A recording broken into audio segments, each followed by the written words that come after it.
Toyota, une marque emblématique du Japon, qui a su construire un empire basé sur plusieurs principes. Quand on y pense, on imagine tout de suite des voitures fiables, pratiques et honnêtement parfois un peu ennuyeuses. La Camry, la Prius, le RAV4, des modèles qui font leur job sans problème, sans excès. Bref, Toyota c'est la marque des bons élèves, efficace, modeste et surtout increvable. Mais voilà le truc, cette image ne montre qu'une partie de l'histoire. Parce que Toyota c'est aussi une marque qui parfois aime sortir de sa zone de confort. Et quand ils décident de se lâcher, ils le font avec une maîtrise incroyable. La Toyota 2000 GT, une voiture qui dans les années 60 a carrément redéfini ce que le monde pensait des sportifs japonaises. À l'époque, personne ne voyait le Japon comme un pays capable de rivaliser avec les Ferrari ou les Porsche, et pourtant ils l'ont fait. Cette caisse mérite une vidéo à elle seule tant elle a impacté la vision du monde extérieur sur les japonaises. Puis il y a eu la Toyota Supra, une autre légende qui a marqué les années 90 avec ses performances, son design intemporel et son fameux moteur 2JZ, une voiture tellement culte qu'elle est encore aujourd'hui un pilier de la culture automobile. Et sans oublier la Celica GT Force qui a dominé les rallyes et prouvé que Toyota pouvait jouer dans la cour des grands, même sur des terrains accidentés. Ces modèles ne sont pas juste des voitures, ce sont des symboles. Ils montrent que Toyota, sous ses airs sérieux et rationnels, peut produire des machines qui font rêver. Et ça, c'est toute l'ambiguïté de Toyota, une marque connue pour sa modestie, mais qui est capable de livrer des chefs-d'œuvre d'ingénierie. La Lexus LFA en est le parfait exemple. Une voiture si folle, si parfaite sur le plan technique, qu'elle a laissé le monde entier bouche bée. Mais elle n'a pas su trouver son public à sa sortie. Et on va donc plonger dans le mystère de la Lexus LFA. Comment une marque qui fabrique des icônes peut-elle passer à côté du succès commercial ?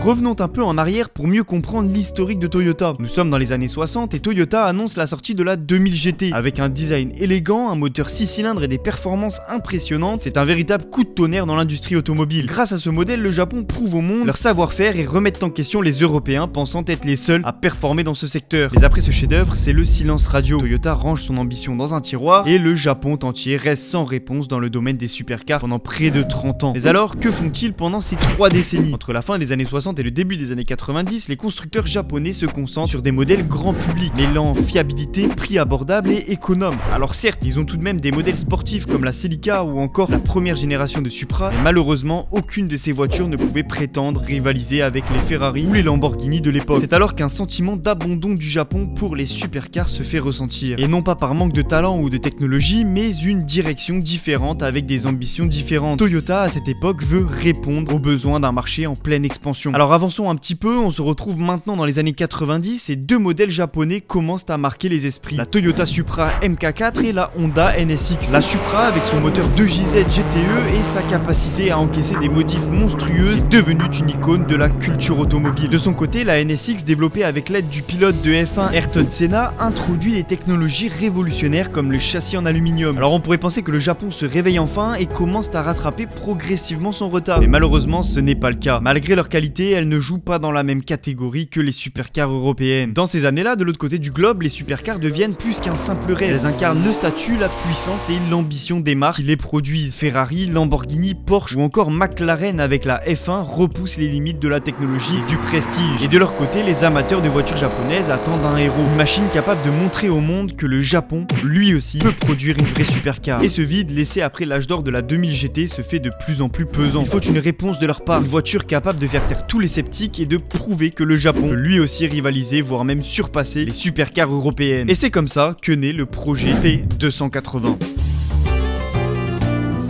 J'en profite, si cette vidéo te plaît, pense à mettre un like et à t'abonner si ce n'est toujours pas fait. C'est seulement ma 2e vidéo, alors ça m'aidera grandement. Ce projet n'a qu'un seul objectif, créer un monstre. Et c'est le défi que s'est lancé Toyota pour repousser les limites de son savoir-faire. Et pour mener à bien cette mission, un homme bien particulier a été choisi, Haruhiko Tanahashi, un ingénieur visionnaire passionné de technologie et de performance. Mais la route va être longue et ça, Hirohiko, il le sait très bien. Il faut créer une voiture à partir de zéro, sans expérience préalable dans le domaine des supercars, mais étant déterminé comme jamais, peu importe le coût et le temps nécessaire, va s'avérer être être un atout de taille. C'est alors bien beau d'avoir un visionnaire, mais maintenant il lui faut une équipe solide et parée à toute épreuve. C'est donc de cette manière que la légende Hiromu Naruse rejoint l'équipe, connu pour avoir consacré sa carrière à perfectionner le comportement des voitures Toyota et à former les meilleurs pilotes d'essai. C'est un homme exigeant et perfectionniste. Dans ce projet, il s'assurera que la voiture ne soit pas seulement performante sur le papier, mais qu'elle sera là pour offrir une expérience de conduite incroyable. Ce qui rend le développement de la LFA encore plus impressionnant, c'est le niveau d'exigence imposé par l'équipe. Tanahashi et Naruse ont établi une liste de plus de 500 critères que la voiture devra respecter. Et juste pour que vous compreniez mieux, voici un exemple. Le moteur V10 devait être aussi compact qu'un V8, aussi léger qu'un V6 et atteindre 9000 tours par minute tout en produisant un son unique, digne d'une Formule 1. Et c'est d'ailleurs pour la réalisation de ce chef-d'œuvre que Toyota s'est associé à Yamaha pour obtenir le son parfait. Voilà, au moins vous comprenez un peu mieux l'envergure de ce projet.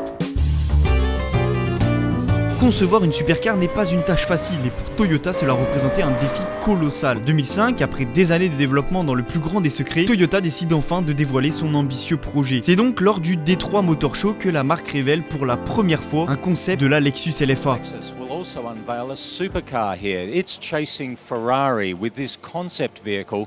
That it will be an ultra high performance 200-mile-an-hour super coupe. La voiture attire instantanément l'attention du public, soulevant de nombreux questionnements et restant tout de même sceptique sur une potentielle rivalité de Toyota envers le marché européen. En interne, l'approbation de Toyota pour la réalisation du projet n'était pas acquise. Certains dirigeants estimaient que les coûts et le temps investis dans la LFA étaient trop élevés pour un projet qui semblait éloigné des priorités commerciales de la marque. Mais Tanahashi et son équipe ont refusé de céder et c'est à ce moment-là que l'équipe prend une décision cruciale: remplacer le châssis initial en aluminium par un châssis en fibre de carbone. Et ce changement brutal, bien que coûteux et compliqué, était nécessaire pour atteindre leur objectif de rigidité et de légèreté. C'était certes une décision risquée, mais qui allait devenir un élément clé de l'identité de la LFA. Les développements se poursuivent et nous arrivons enfin au test. Toyota doit maintenant prouver que la LFA peut rivaliser avec les meilleures voitures au monde. Alors certes, sur le papier c'est déjà le cas, mais maintenant il faut prouver sur le terrain. Et quoi de mieux que le Nürburgring, le circuit le plus difficile et impitoyable au monde. C'est donc le moment pour l'équipe de soumettre la LFA à des kilomètres et des kilomètres d'essais pour analyser et comprendre les dysfonctionnements. Un moyen utile de perfectionner leurs bijoux. Chaque étape, chaque tour de piste et chaque course ont rapproché la LFA de sa version finale. Ils ont tout de même tiré des enseignements intéressants sur leurs essais. Le V10 a impressionné les spectateurs et les pilotes, non seulement pour un son incroyable, mais également pour une réponse et une précision hors norme. En conditions de course, le châssis a démontré sa rigidité, permettant une maniabilité et une stabilité irréprochables.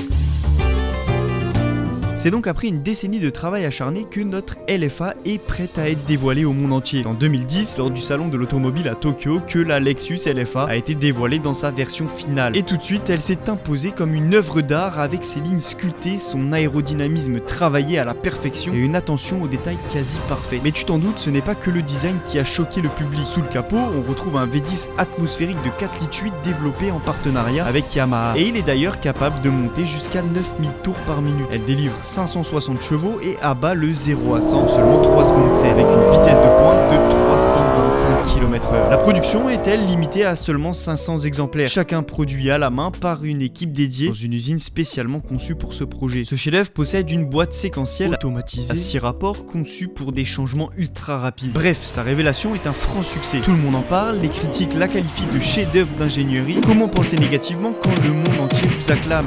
I'm gonna say it. It's the best car I've ever driven. It really is. La meilleure voiture que je n'ai jamais conduite, déclare même Jeremy Clarkson. Mais le retour à la réalité va faire mal, voire même très mal. Et certains petits détails vont nous mettre la puce à l'oreille. C'est une supercar qui n'est pas destinée à tout le monde avec un prix de départ de 375 000 $. Son prix est jugé comme élevé pour une marque comme Lexus, encore jeune dans le domaine. Ce tarif, bien que justifié par la technologie et la production artisanale, plaçait la Lexus en concurrence directe avec des marques prestigieuses et de renommée. Pour certains acheteurs, payer le prix d'une Ferrari pour une Lexus n'était pas envisageable, peu importe les performances promises. Et tout ça repose sur des fondamentaux bien plus anciens. Lexus a toujours eu une stratégie marketing qui manquait de prestance pour séduire nos potentiels clients. Les 500 exemplaires de la LFA ne sont pas destinés à tout le monde. Ils ne visent qu'une clientèle très exclusive. Ils n'ont tout simplement pas réussi à créer de l'engouement, là où Ferrari ou Lamborghini mettent en avant une image de rêve et de spectacle. Les clients, eux, cherchent plus que de simples performances. Ils cherchent une image, un statut et un symbole, là où Lexus manque de reconnaissance. Pas assez ancienne et pas assez imprégnée dans les mentalités. Mais attention, Lexus a tout de même certaines billes de son côté. Une figure clé de son développement n'est autre que Hiromu Naruse. Mais l'histoire de Naruse est tragiquement liée à celle de la LFA. En 2010, peu de temps après la révélation officielle, Naruse perdra la vie dans un accident de voiture voiture près du Nürburgring alors qu'il testait un prototype de la LFA. Et sa mort a été un choc pour l'équipe et pour Toyota. Mais elle a également donné une dimension plus émotionnelle à LFA, devenant un hommage à l'homme qui avait consacré sa vie pour son développement. C'est alors pour honorer Hiromu Naruse que Lexus a développé une version spéciale de la LFA, la Nürburgring Edition, limitée à seulement 50 exemplaires, intégrant des améliorations conçues pour la piste. Et ce modèle a d'ailleurs démontré ses capacités en établissant un temps de 7 minutes 15 sur le Nürburgring. La Lexus LFA, malgré son lancement discret et ses ventes limitées, a su s'imposer comme l'une des supercars les plus fascinantes et respectées de l'histoire automobile, se distinguant par son originalité ne ressemblant à aucune autre. Et si on fait un bond dans le temps, de nos jours, elle a su trouver sa place parmi des légendes de sa catégorie. Elle est aujourd'hui perçue comme un modèle collector recherché par les connaisseurs. Aujourd'hui, les prix sur le marché de l'occasion dépassent même le $1 000 000.